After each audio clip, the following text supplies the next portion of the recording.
So we've completed the first argument of the chapter. Of course, here I think it would be perhaps wrong to say an argument because unlike the life divine, it doesn't follow different arguments. But there's one main theme, and he presents it in different ways, from different angles. That's the way we should put it.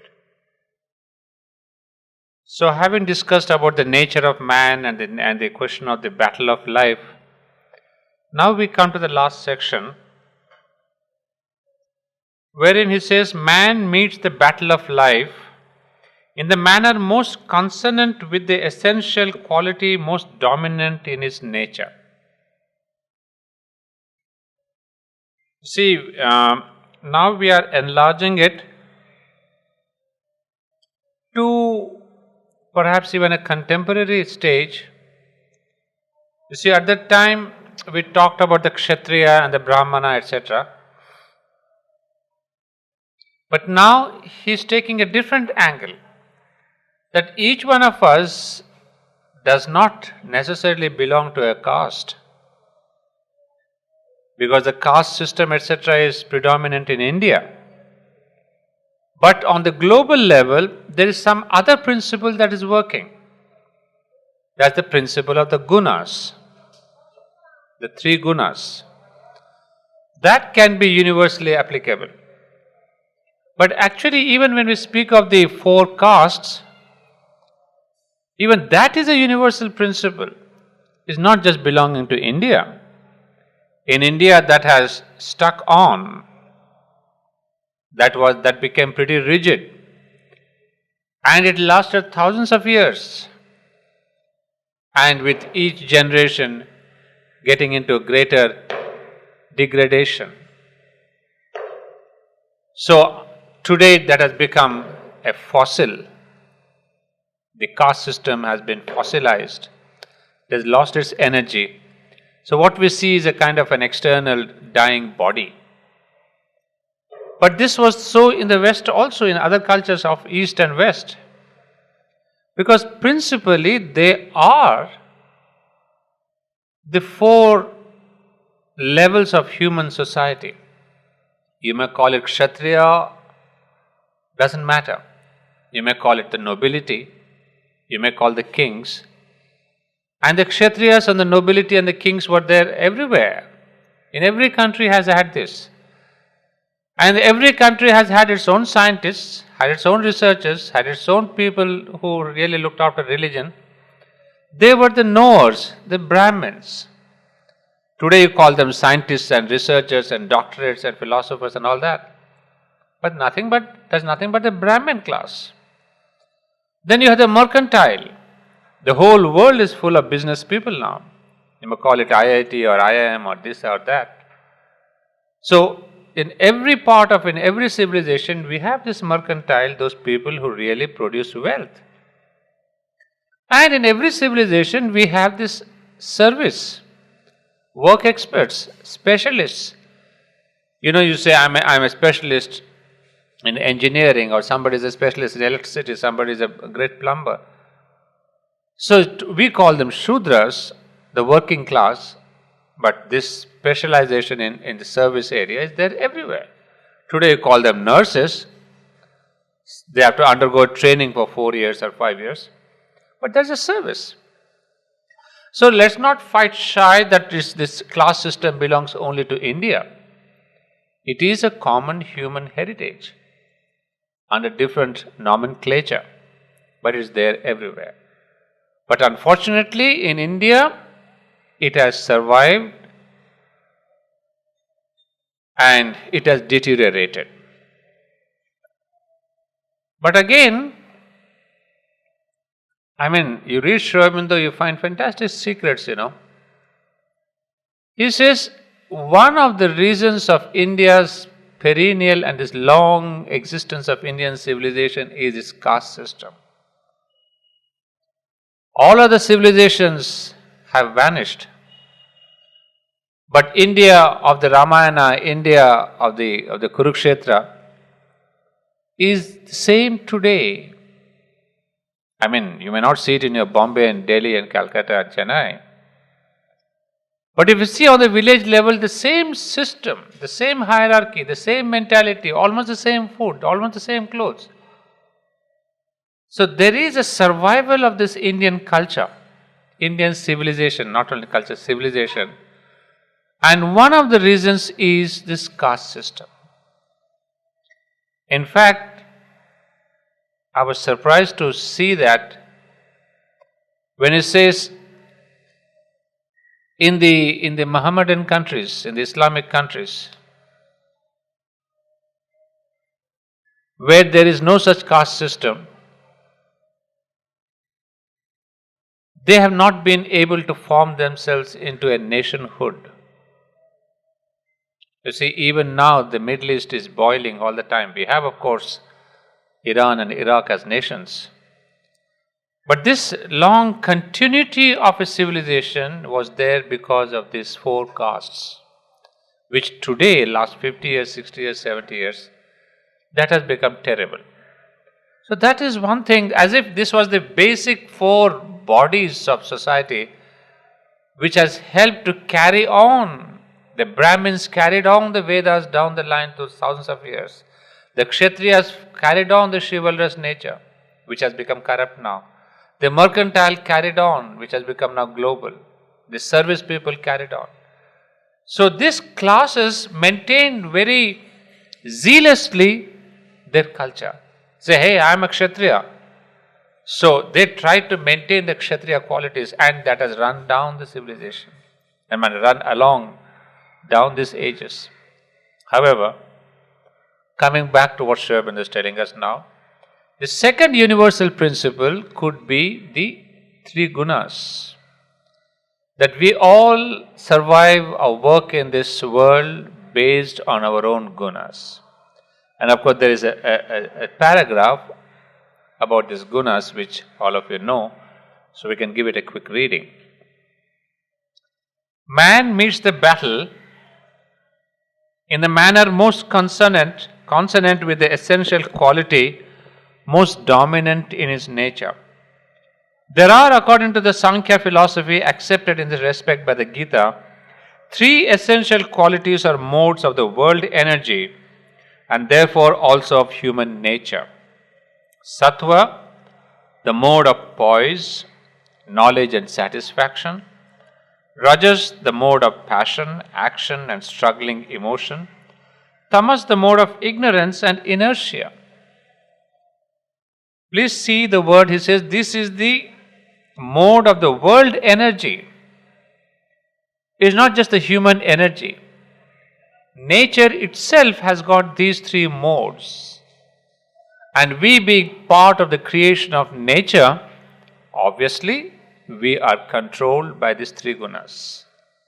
So that is how you should understand it. It's not an arbitrary division saying the sattva, rajas and tamas.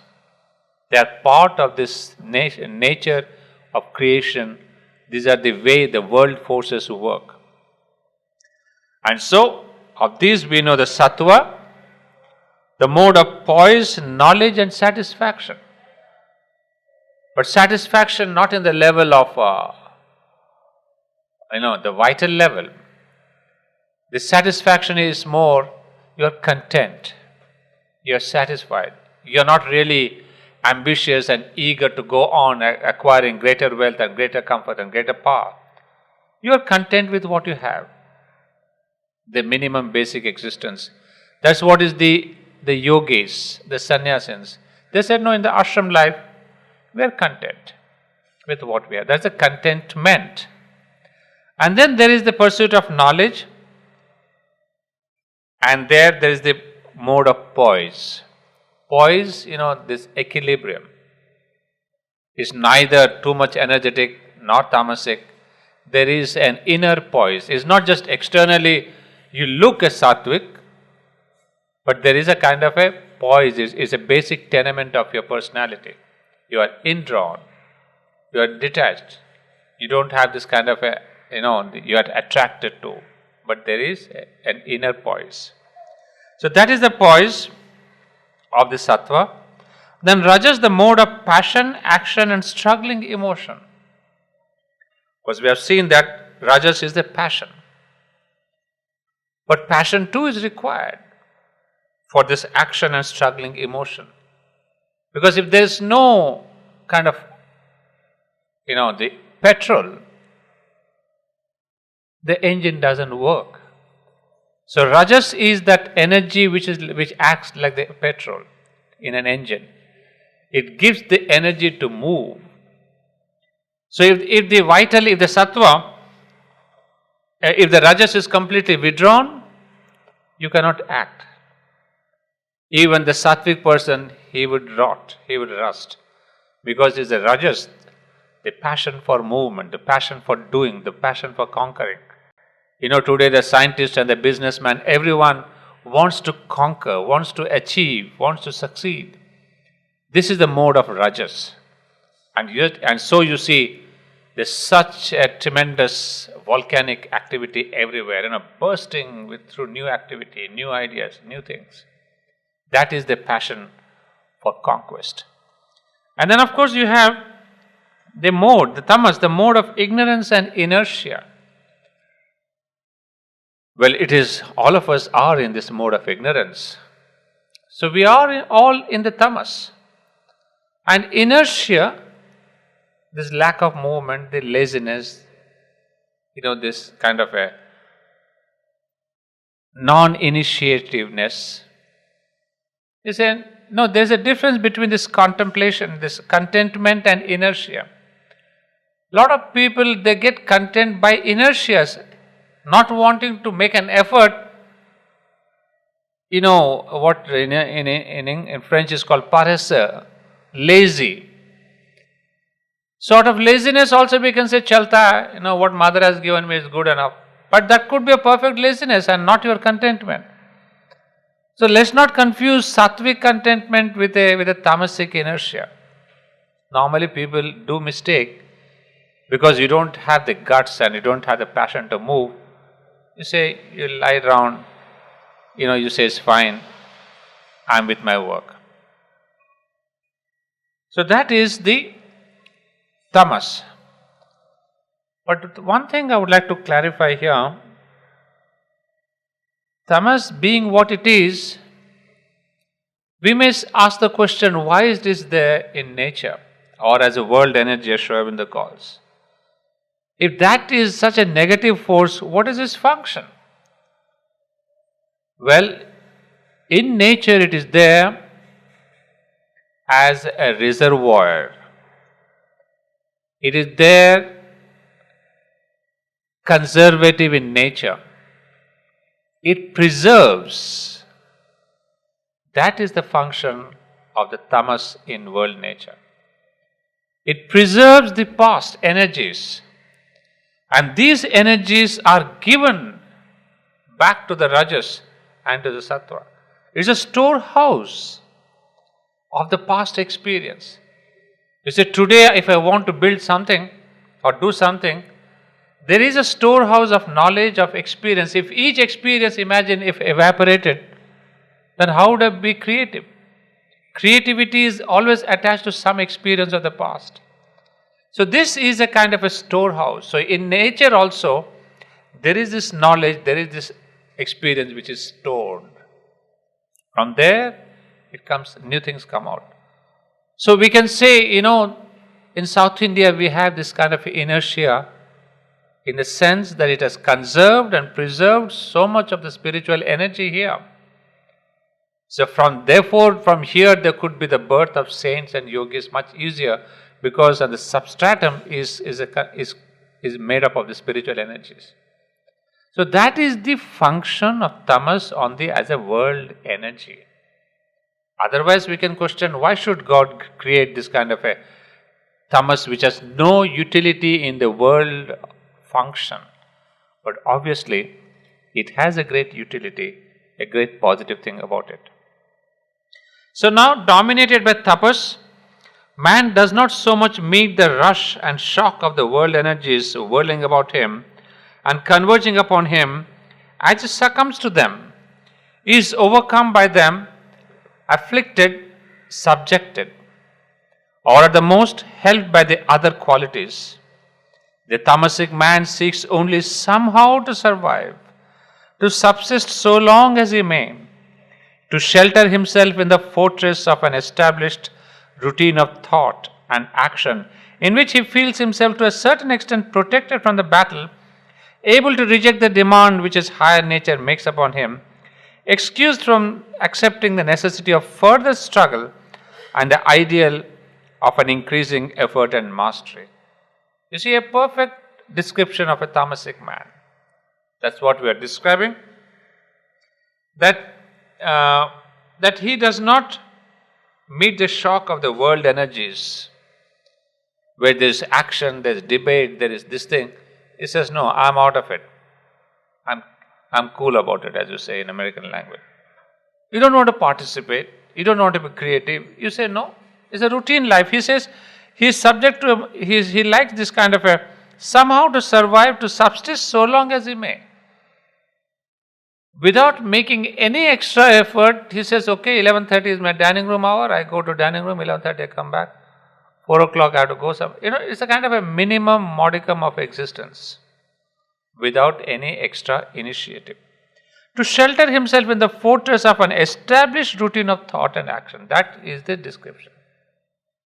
To shelter himself in the fortress of an established routine of thought and action.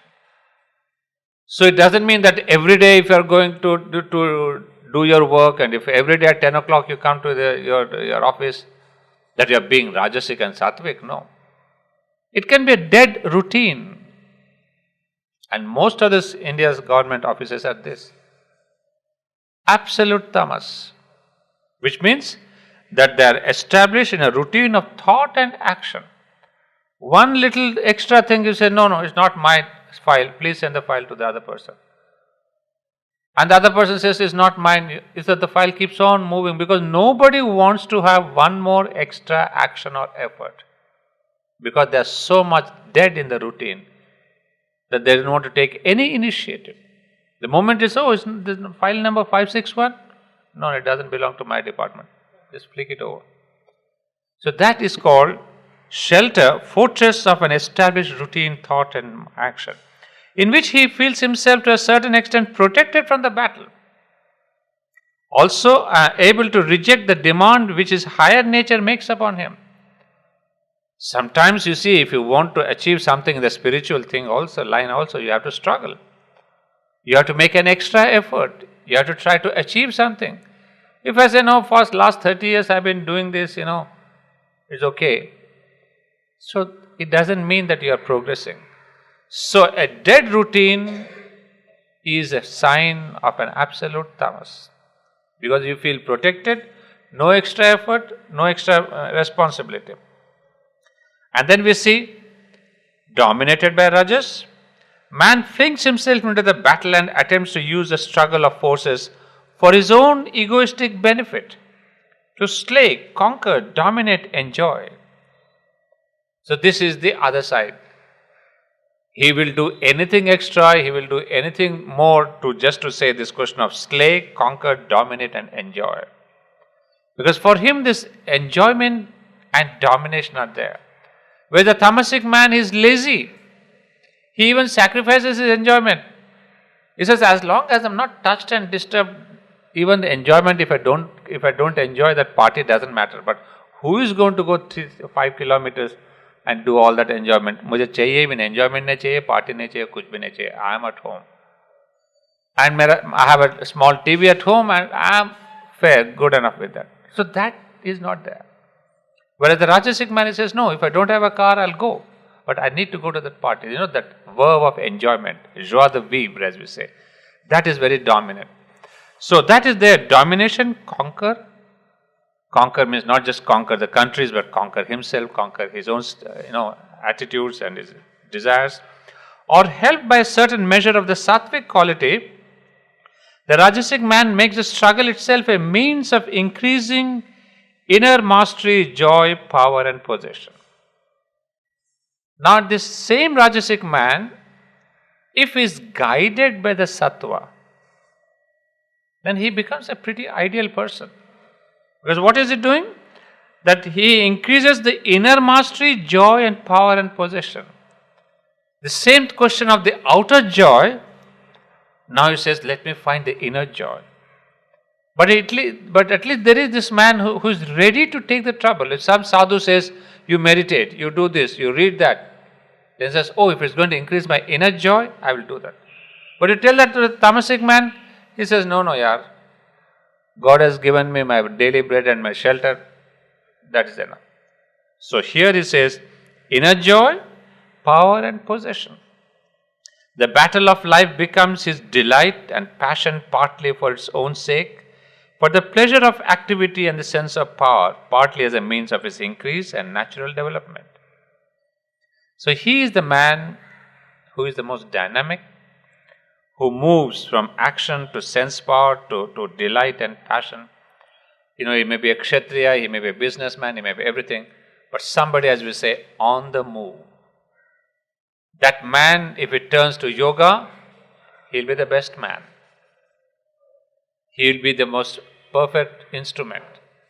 Because his dynamism is what is required in yoga also. Because in yoga also become passive, you don't move.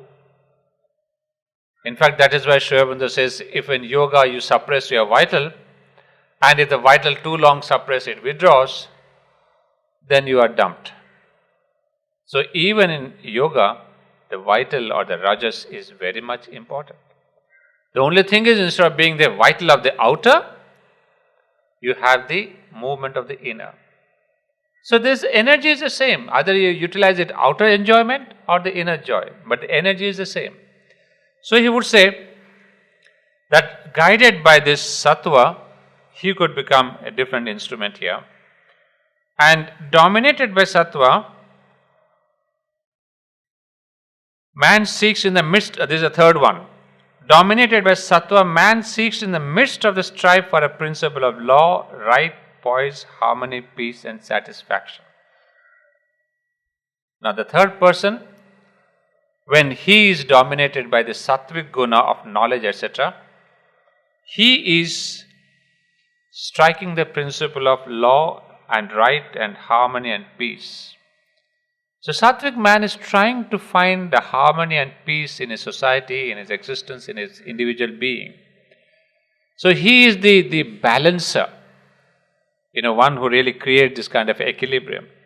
The purely sattvic man tends to seek this within, whether for himself alone or with an impulse to communicate it, when one to other human minds, but usually by a sort of inner detachment from or else an outer rejection of the strife and turmoil of the active world energy. But if the sattvic mind accepts partly the rajasic impulse, it seeks rather to impose this poise and harmony upon the struggle and apparent chaos to vindicate a victory for peace, love and harmony over the principle of war, discord and struggle. Now you see, this is the other way. When the sattvic man, if he is purely sattvic,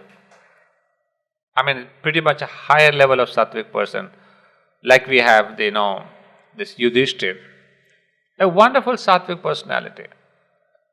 But what does he do? That he seeks within, whether for himself alone or with an impulse to communicate it, when one to other human minds, but usually by a sort of inner detachment.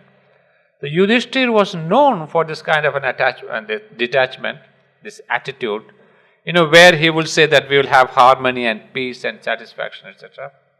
So he wants to gain this within himself. And sometimes he communicates it to the others. So sattvic people, they love this peace and harmony and all that, but touch me not. I am living in my own Eiffel Tower. And an Eiffel Tower in which he has found that peace within. He is not just pretending. He is not the inertia, tamasic man who is lazy, but he has found something. But then he says, touch me not. That is the pure Yudhishthir type, the sattvic moral type. But there's a combination of sattvic with rajasic. That is an ideal combination, because we see that if the sattvic man accepts partly the rajasic impulse, it seeks rather to impose this poise and harmony upon the struggle and apparent chaos. So the difference is, purely sattvic man, he is withdrawn. But sattvic rajasic person, he tries to bring this harmony, this joy, this oneness in the society, in the community, in the family. And that is better, because you are not living for yourself alone, you are living for the community. You are trying to bring about a harmony in the community. All the attitudes adopted by the human mind towards the problem of life either derive from the domination of one or other of these qualities, or else from an attempt at balance and harmony between them. Of course, there is a note here that nobody is purely sattvic, or nobody is purely tamasic, or nobody is purely rajasic. There's always, one could be a dominant factor, but there is always this other second factor which is helping. So we are either sattvic rajasic, or rajasic tamasic, or tamasic sattvic. There's a combination. Nobody is a pure 1, 2, 3. But there comes also a stage in which the mind recoils from the whole problem, and dissatisfied with the solutions given by the three modes of nature, Trigunya, seeks for some higher solution outside of it, or else above it. It looks for an escape either into something which is outside and void of all qualities, and therefore of all quality, or in something which is superior to the three qualities and master them, and therefore at once capable of action and unaffected, undominated by its own action in the nirguna or the trigunatita. So when we have this trigunatita, is beyond the three gunas. Now what Sri Aurobindo is telling us, this is bringing us back to Arjuna actually. He is now coming back to the same theory of why Arjuna was dejected. So he says, so normally we have these three gunas, and admixture of these three gunas guide our life. But sometimes the disillusion could be so strong, you are depressed. You know the great word depression. I'm undergoing a deep depression for a long time, quote unquote. Many people give us this kind of a thing. Or disillusionment. You're thoroughly disillusioned with the life around you, with the people around you, with the job around you. You say, this man has ditched and that man has really cheated me and I cannot believe this is happening. All kind of disillusionment. In the sense, sometimes you are disillusioned with God Himself. It's a God Himself has betrayed me. So, out of this disillusionment, there are two attitudes that can come about. One, reject life, escape from this life. So you say escape either into something which is outside and void of all qualities. So one is escape, that's suicide. The other is escape, the spiritual nirvana. You say, I will come out of this life, you go into the mountains, you go into the forest, be cool, you want to get into that higher consciousness. So outside and void of all qualities and therefore of all quality activity. So you commit a suicide physically, or you commit a spiritual suicide because you want to leave this world and go and live for yourself. That is, both of them are an escapist attitude, physical or spiritual. But there is the other attitude, the healthy, the Gita type, that is, you go beyond the three gunas into a higher spiritual consciousness. So he says, into which is superior to the three qualities and master of them, and therefore at once capable of action and unaffected. So if you go to that consciousness beyond which Sri Krishna tells us, that could be something from where you can act and yet be unaffected. So as we said oftentimes, it's like the boat, the paper boat, which is there, we put it on the water, it sails. Or even a common boat, if you see the bigger boat, it's riding over the waters. So that way you are moving over the waters of life but unaffected by it. And yet you are moving, you are not stopping. So that is the other one. It aspires to an absolute peace and unconditioned existence, or to a dominant calm and superior existence. The natural movement of the former attitude is toward the renunciation of the world, sannyasa, of the latter toward the superiority to the claims of the lower nature and its whirl of actions and reactions, and its principle is equality and the inner renunciation of passion and desire. Well, this is what we have said, that one is sannyasa, the other is the Gita yogin. The Gita yogin who really goes beyond this lower nature and its whirl of action and reactions, and there is a sannyasa is what normally it is understood as renunciation of the outer. That is the classic description. That I have taken sannyasa hood, I have completely renounced everything, my comforts, my this thing, my TVs, my car, anything that technology brings me. But the other person, the Gita person, is the renunciation of desire, not of object. So this is where we must make a distinction. Don't renounce the object. What has the object got to do? I may have all the TVs and all the VCDs and all the entertainment, everything around me, and yet I may be disconnected. Of course, it is easier said than done, I understand that.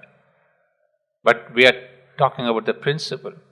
One is renunciation of object, the other is renunciation of desire. So Gita says, take the second one. So be in the world, you can have all the mobiles and all the telephones and all the equipment, and yet, if you are not attached to that.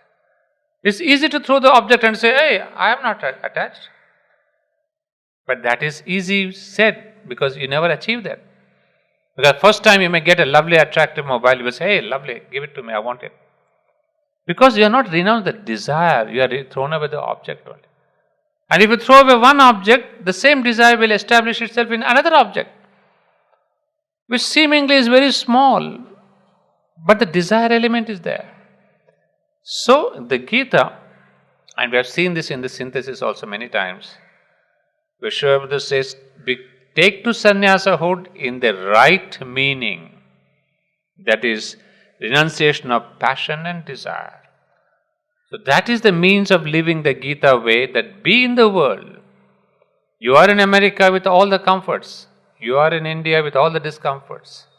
But the same detachment should be there. Because throwing away the objects and claiming yourself to be a sannyasin is easy. But the true yogin is one who renounces passion and desire. The former is the first impulse. This is the beautiful sentence of Arjuna reconciling from the calamitous culmination of all his heroic activity in the great cataclysm of battle and massacre, Kurukshetra. Losing his whole past principle of action, inaction, and the rejection of life, and his claims seem to him the only issue. But it is an inner superiority and not to the physical renunciation of life and action that is called by the voice of the divine teacher. So now we understand ultimately what is happening in the Gita in a very simple manner.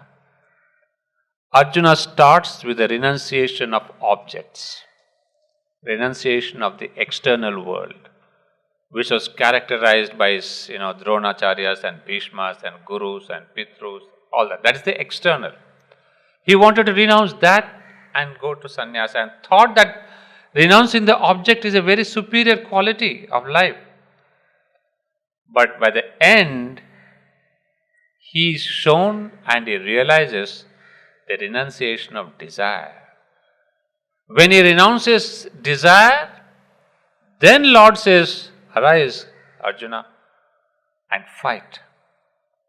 Now Arjuna comes back to the battle. He is a renewed man. He is now a true yogi who acts in the world without desire, without expectation, without passion. So such is the Gita Yogin, and we have seen these remarkable qualities in Sri Aurobindo. I mean, as if he was born with these qualities. Every time we see Sri Aurobindo, He acts, he leaves behind, he doesn't even look behind for what may happen, what am I leaving behind, my wife or my country or my nothing. No expectation. But when he acted in that in Bengal, I mean, you know the amount of writing he did, so much active. But one little call, leave Calcutta, go to Chandanagar. He just gets up from his table, 4 p.m. or whatever the time. He goes to the ghat and catches the first boat to Chandanagar. So this is absolute detachment. No hankering, oh, why did I leave? I could have become the Congress president or the prime minister of the country. Nothing. So that is that detachment. So he acted fully, and such a man alone can really contribute to the human society. Not you and me who are attached to things and we have our own little agenda to achieve this, to achieve that, to achieve moksha, to achieve shanti, to achieve peace. He never asked for all that. He said, I'm here to liberate the country and I'll do my best. Finish. After that, he didn't even care what will happen, because Lord Krishna said, you go ahead. And he got this adesh that go to Chandanagar. Then he says to Pondicherry. So that is the perfect, no reactions.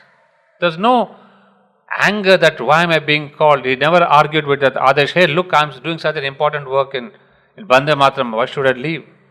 Never, no question. No questions asked. Adesh, follow. And as cool as ever. Even when he goes to Chandanagar, it's darkness. The boat is there in the ghat. Nobody to receive him. But he just sent his assistant, go to this person. And the person to whom the assistant went, he refused to bring him Sri Aurobindo. Because he said, oh, he's a person who is sought out by the Britishers. So he did not get agitated. What's going to happen? Am I going to be caught by the police? So you see this man full of trust, full of detachment. And he knew God will guide him. And then someone else comes and takes him to his house, etc. That story, you know that. So that is what is the Arjuna. Arjuna the first, Arjuna the second. This is the difference. Arjuna is the Kshatriya, the Rajasic man who governs his Rajasic action by a high Sattvic ideal. He advances to this gigantic struggle, to this Kurukshetra, with a full acceptance of the joy of battle, as to a holiday of fight, but with a proud confidence in the righteousness of his cause. He advances in his rapid chariot, tearing the hearts of his enemies with the victorious clamor of his war conch. For he wishes to look upon all these kings of men who have come here to champion against him the cause of unrighteousness and establish as a rule of life the disregard of law, justice and truth, which they would replace by the rule of selfish and arrogant egoism. So once he returns to the battlefield, you see, for him it is a holiday of fight. Because now he has got the true motivation.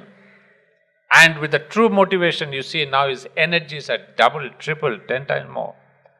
So he becomes, now before he was an Arjuna with a Gandiva. But now he is the Arjuna with Sri Krishna behind him. The Supreme Lord himself. It is not one astra he has. He has the whole Lord behind him. So you can imagine the energies, the consciousness, the flow that is behind him is incredible. So for him, it becomes, he says, that's why he advances in his rapid chariot, tearing the hearts of his enemies with the victorious clamor of his war conch. So he is a renewed man. He is the real fighter now, who is fighting for the divine. Before he was fighting for his clan. Now he is fighting for the divine, for the new dharma. So he is now all these people, he knows what is their true motivation. When this confidence is shattered within him, when he is smitten down from his customary attitude and mental basis of life, it is by the uprush of the tamasic quality into the rajasic man, inducing a recoil of astonishment, grief, horror, dismay, dejection, bewilderment of the mind and the war of reason against itself, a collapse towards the principle of ignorance and inertia. So in the beginning, what happened? For this great Rajasic man, it is inertia that pulls him down, the tamas. You see, it is not just Arjuna, it's all of us. How disappointment pulls us down to tamas. And that is why within a split moment, imagine he was there, he came to the army, he was standing there ready to fight. And within those few minutes when he traveled from his spot to the center of the army, something happened. And he got pulled down into tamas. And then once the tamas came in, then all his confidence was shattered. So immediately grief, horror, dismay, dejection, everything takes over him. So that is called the lower consciousness. If you live continuously in the tamas or the lower consciousness, you cannot expect anything but depression and dejection and horror and grief and bereavement and all that. It's the quality of the lower consciousness. It's not the question of going to a psychiatrist or a doctor or talking to this man. You have plumbed yourself into that lower consciousness, so you are having the consequence of that consciousness. So what do? It is not the medication that helps. It is pulling yourself back into the higher consciousness of Rajasic. So if you come to the Rajas, automatically the Rajasic consciousness of activity will take you up. So he says, better the life of the mendicant. Imagine the tamasic consciousness where it has reached. Better the life of the mendicant living upon alms than this dharma of the kshatriya. This battle and action culminating in undiscriminating massacre. This principle of mastery and glory and power which can only be won by destruction and bloodshed. This conquest of bloodstained enjoyments. This vindication of justice and right by a means which contradicts all righteousness. And this affirmation of the social law by a war which destroys in its process and result all that constitutes society. You see, you cannot blame Arjuna. It is a type of consciousness. That is why today we speak about the growth and change of consciousness. As long as you are in that consciousness, all this is logical. Did we not say that what Arjuna said is perfectly logical? Step 1, step 2, step 3 are perfect. But they are logical on this tamasic level. But Sri Krishna looks at it from that high spiritual level where this logic of the lower level doesn't function. So from his point of view, all this is good. It's better to be a beggar, a mendicant, than to be a kshatriya because of all these results. So, with the falling into the tamas, he had all this experience. But sannyasa is the renunciation of life and action and of the threefold modes of nature, but it has to be approached through one or other of the three qualities. The impulse may be tamasic, a fleeing of impotence, fear, aversion, disgust, horror of the world and life. Or it may be the rajasic quality tending towards tamas, an impulse of weariness of the struggle, grief, disappointment, refusal to accept any longer this vain turmoil of activity with its pains and its eternal discontent. Or the impulse may be that of rajas tending towards sattva, the impulse to arrive at something superior to anything life can give, to conquer a higher state, to trample down life itself under the feet of an inner strength, which seeks to break all bounds and transcend all limits. You see, Aurobindo is going again into the subtle nature of this renunciation. See, this renunciation of life and action can be again on the three levels. It could be a renunciation of tamas. That means where you are afraid, when you have disgust and horror. That is the tamasic renunciation that got into Arjuna. Because he says, this is the horror of war, this is the disgust of the bloodshed. So that is one kind of renunciation which is called the tamasic renunciation. But there could be a possibility that we have a rajasic renunciation also. You see, beautifully he says, impulse of the weariness of struggle, strife, disappointment, refusal to accept any longer. You see, you're tired of life, you see there are so many problems everywhere you go, this struggle and that struggle. You say, I have not achieved much, I've been struggling all my life. So why this is a meaningless life? So that is a Rajasic tamas which can pull you into the tamasic tamas itself. So the tamasic renunciation. Or you see this a fine one, the other one, that it could be the impulse to arrive at something superior to anything life can give to conquer a higher state. That is the sattvic rajasic tamas or renunciation, where you are trying to be a sadhu, you want to achieve a peace of mind, you want to achieve a psychic being, you want to achieve this. But you say, 30 years I've been meditating, nothing is happening. I think this spirituality is no good for me. Because you have had this kind of a higher ambition, and if you don't realize that, you may again renounce and say, no, I'll go back to my job in Pondicherry or in Delhi or Calcutta or Los Angeles.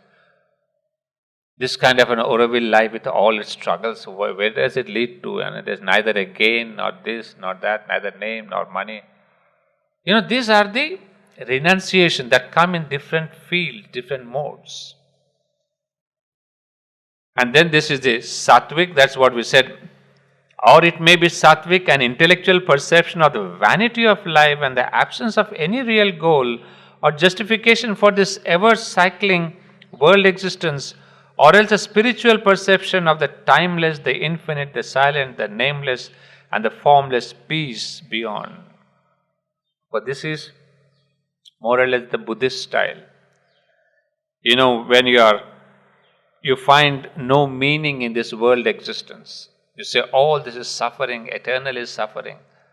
So let me get into that silence, let me get into that nirvana, let me get into that infinite timelessness. The recoil of Arjuna is the tamasic recoil from action of sattvic, rajasic man. We have said this before, that Arjuna, his renunciation is tamasic, neither rajasic nor sattvic, because he is what? He is plagued by this horror of action, this horror of war.